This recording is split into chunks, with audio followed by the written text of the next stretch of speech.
Hi friends, welcome to tasty food MS. ఈరోజు మనం డాబా స్టైల్లో పన్నీర్ టిక్కా ఎలా చేయాలో చూద్దాం. ఇందుకోసంగా ముందుగా ఒక బౌల్లో పన్నీర్ 300 గ్రామ్స్ క్యూబ్ లాగా కట్ చేసుకొని తీసుకోండి.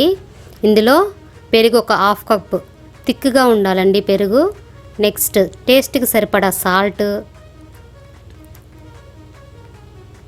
ధనియా powder half teaspoon, garam masala half teaspoon, chaat masala half teaspoon, chilli powder half tea spoon,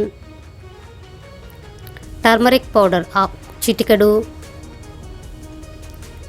ఈ మసాలా మొత్తం పన్నీర్కి పట్టేలాగా బాగా మిక్స్ చేసుకోవాలండి. ఇప్పుడు నేనైతే క్యాప్సికమ్ 2 టైప్స్ తీసుకున్నానండి, green and yellow, onion, tomato. ఒక స్టిక్ తీసుకొని దానికి 1 by 1 టమాటా, ఆనియన్, పన్నీర్, మళ్ళీ క్యాప్సికమ్ అలాగా 1 by 1 మొత్తం ఒక స్టిక్కి ఎన్ని అయితే సరిపోతాయో అన్ని గుచ్చుకోండి.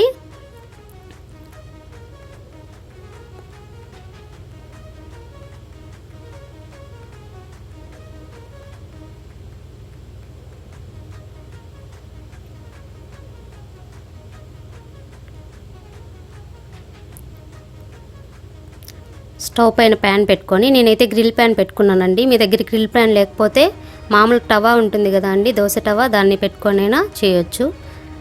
కొంచెం ఆయిల్ అప్లై చేసి దానిపైన ఆ స్టిక్స్ అన్నీ నీట్గా పేస్ట్ చేసుకోండి.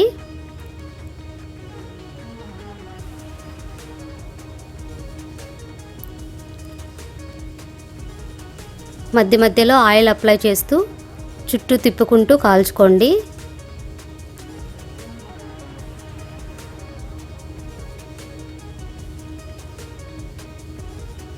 అన్ని వైపులా ఈవెన్గా ఫ్రై అయ్యేలాగా చూసుకోండి. మధ్య మధ్యలో ఆయిల్ అప్లై చేస్తూ ఉండండి.